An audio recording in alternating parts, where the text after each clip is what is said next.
The NFLPA and the NFL Management Council agreed to push back the window to use the franchise tag until Monday morning at 11:59 a.m., which means this: the Dallas Cowboys, the Tampa Bay Buccaneers, the Pittsburgh Steelers, any team that is now considering using a franchise tag has until Monday morning right before noon. And we have the CBA vote that'll be tallied up and added up and announced on Saturday night at midnight. So we will find out whether there's a collective bargaining agreement at midnight on Saturday into Sunday morning.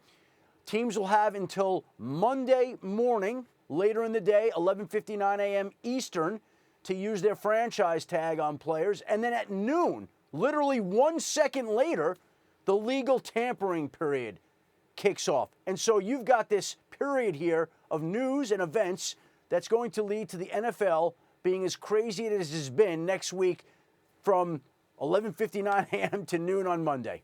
And it makes a lot of sense if you think about it, because for those who've not been following this closely, at the risk of getting too deeply in the weeds, the outcome of the CBA vote will determine whether teams can use one tag or two tags. Correct. So it never really made sense to make a decision on franchise and transition tags before the outcome of the CBA. This seems to address that, Schefter. And to detail and expand upon what you're saying there, Greeny, basically, if there is a new CBA that passes on Saturday night, each team will have one tag to use. In other words, the Dallas Cowboys, we'll use them as an example, can go use their franchise tag on Dak Prescott, but would not have a transition tag to use on a player like Amari Cooper. However, if the CBA does not pass on Saturday night and there's no new agreement, then each team would have two tags, a franchise tag and a transition tag, and that would mean a team like the Cowboys could tag both Dak Prescott and Amari Cooper. So the CBA is the first key element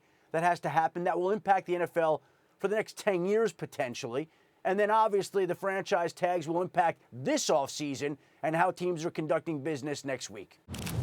Significant bit of news there that they have pushed back the franchise tag deadline to Monday at basically at noon Eastern time. And again, it makes sense to me because the CBA will have been decided and teams will have clarity on all of that. How does it impact some of the players that we've been talking about? I think probably the organization that it affects the most right now is the Dallas Cowboys, who we've been talking about every single day, I feel like, for the last few weeks, because now they have these options with Dak Prescott and Amari Cooper, whereas before this, we weren't really sure what path that they would have to go. So, you know, we've been talking about this earlier, or at least in the last hour, just sort of all the confusion surrounding this.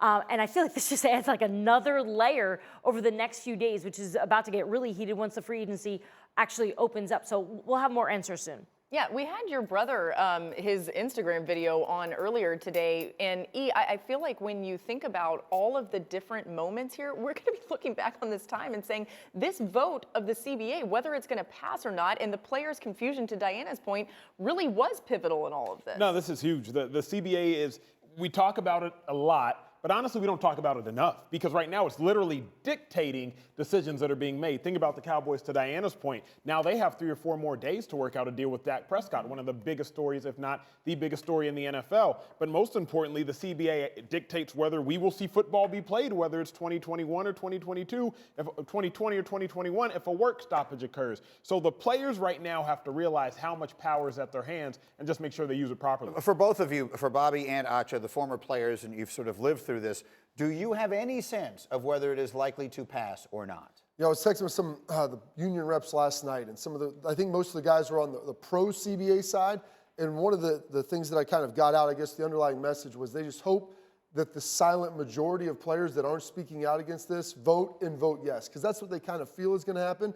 But I think this is going to be one of the tighter votes probably in NFL history when it comes down to ratifying a new CBA. Well, and what your brother detailed so eloquently is the fact that for a certain percentage of superstar players, they're the ones that have been vocal about this not wanting to pass. But then for the large majority, it actually benefits them so much. The thesis statement, to put it all in perspective in a few seconds, the CBA cannot benefit everybody. It's just impossible that one body of language, one body of work can benefit the entirety of the NFL. It does not benefit the superstar players, Russell Wilson, Aaron Rodgers, J.J. Watt. It just doesn't. But what it does do is benefit the vast majority of NFL players. So both perspectives make sense. Both sides are correct. However, the current CBA benefits the majority as opposed to the few.